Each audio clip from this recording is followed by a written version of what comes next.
few years ago, the movie Eternals finally brought the Celestials into the cinematic universe in a big way. This was a movie that was more or less forgettable. I mean, I'm not looking to hurl insults, but the people behind the MCU themselves almost forgot about the Celestial that emerged in the Indian Ocean in that movie. And they somehow remembered that in this year's Brave New World, Captain America, which is a movie that is, let's say, over-budgeted. Anyway, Galactus, on the other hand, often shows up in many Marvel and Fantastic Four comics, and is finally set to appear in this year's Fantastic Four reboot. Yeah, we don't really consider that shitty cloud thing seen in the 2005 movie as Galactus, for obvious reasons. So now you might be wondering, are the Celestials, those massive space gods, connected to Galactus, who is another giant space god? And if they aren't, then who is more powerful? Can Galactus wipe the floor with the Celestials, or is it the other way around? Let's get to it. In Eternals, the big part of the story revolves around the birth of Tiamut, who is one of these Celestials. These massive ultra-powerful cosmic beings were introduced by Jack Kirby back in 1976. Their origins are pretty wild. It all starts with the First Firmament, the very first embodiment of reality, the first cosmos to exist. This created the aspirants, who were all about serving and pleasing their creator. It also created the Celestials, who wanted to do their own thing and shape the universe as how they saw fit. Their rebellion shattered the First Firmament, creating the very first multiverse, also known as the Second Cosmos. Since then, the Celestials have lived through quite a few cycles of cosmic destructions and rebirths. So Arishem and the other older Celestials have had their origins right from the beginning of reality itself. They started the multiversal cycle and are also involved in the creation process of each cycle. Arishem and the other Celestials, as you would guess, are involved in the creation of the 7th cosmos by crunching the 6th cosmos and thus paving way for the Devourer of Worlds.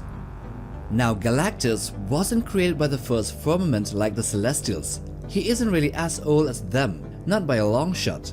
Let's put it this way. The Celestials are at least 5 universes older than Galactus. However, he does come from an earlier version of the universe, the 6th cosmos to be precise, the one that Arishem destroyed in order to create the 7th iteration. Turns out, Galactus started out as just a regular guy named Galen near the end of the 6th cosmos. He had figured out that just as the universe began with a big bang, it would end with a big crunch, where everything collapses back on itself before a cycle starts over. He then sets out to space hoping to find a way to stop this cosmic apocalypse, but failed in that endeavor, and instead, he somehow survived the destruction of his universe. He merged with the essence of that 6th cosmos, and thus when he came out into the newly formed 7th one, he was reborn as Galactus, which would explain how he can wield the power cosmic. But in another origin story, it was his future self that bonded with Galen in order to form Galactus and thus closing the time loop. Unlike the Celestials who experimented on planets and judged civilizations, Galactus doesn't care about any of that. He doesn't pick sides, he doesn't play God, he just hungers for worlds, which seems odd to think about, but there are quite a few motives behind it. Despite being the Devourer of Worlds, Galactus isn't some villain out to destroy for fun. He isn't really evil, he's just doing what he is meant to do. What's really interesting though is that Galactus has a bigger role in the grand cosmic cycle. He's not just a destroyer, he is a part of something bigger, a force of balance in the cosmic order. In fact, in some stories, his motive is totally against the Celestials, which makes sense as they are the destroyers of his universe, and also future destroyers of this current universe. They are also the creators, by the way, but that doesn't really count to him since he lost all his loved ones, all he knew in that previous iteration. So when pitched against each other, how does a Celestial stand up to Galactus? Or how does Galactus stand up to a Celestial? And also, what about Galactus and Arishem? How do they match up against each other? So firstly, let's take a look at size. According to the many iterations of the Marvel Universe, the many multiverses, we can see that Galactus can modify his size and appearance at will. He can appear as a human-sized entity if he wishes to, who is approximately 28 feet tall, or expand to a dimension rivaling cities or even larger than planets. The Celestials too can alter their scale to a great degree. They are normally depicted as towering figures typically standing around 2,000 feet tall, while they possess vast cosmic powers and they can be bigger than planets. There is no evidence to suggest that they can reduce their size to that of a human scale. So that's that. Then when we compare them according to power, we get a whole spectrum of variations that cannot really be squared down. For instance, in the alternate universe designated as Earth 9997, also known as Earth X, in that storyline the Celestials, including Arishem the Judge, have evolved beyond physical forms. They reproduce by embedding their essence into planets, effectively impregnating those worlds. This process leads to the development of a celestial embryo within the planet's core, and then when it matures, it breaks free of the planet and destroys the world in the process, just as how a chicken breaks the egg. In this plot, Earth becomes one such egg for a celestial embryo.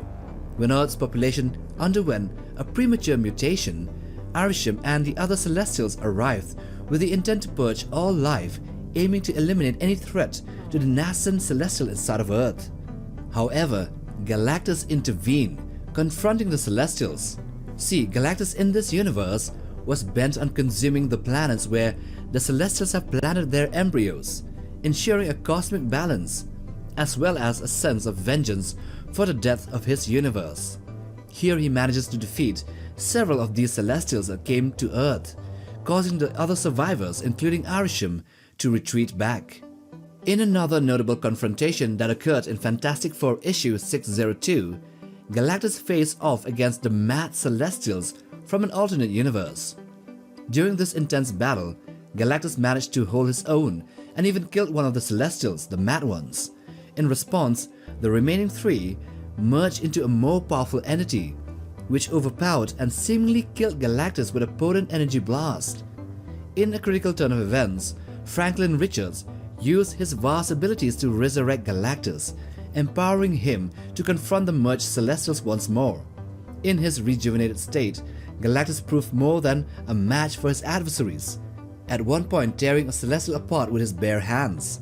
This only cements the fact that Galactus is more powerful than a singular Celestial, and even against a group of them, it seems that it's still a winnable fight.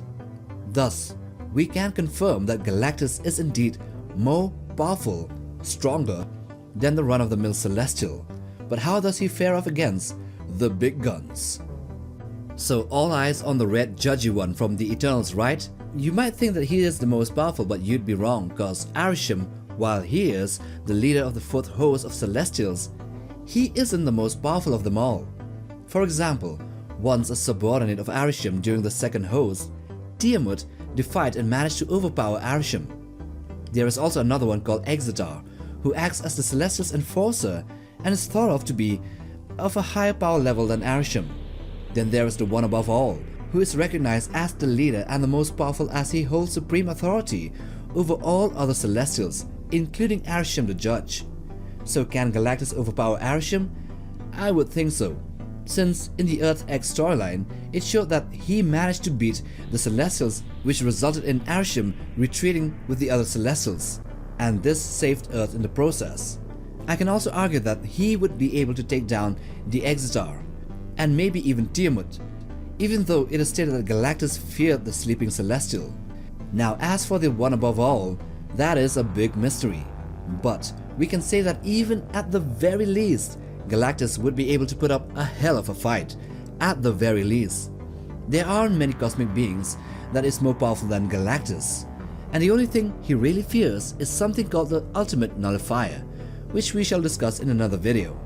And so with that we come to the end of this one, on how powerful Galactus is when compared to Celestials. Do hit that like button for support and subscribe if you haven't. Till the next time, take care fam.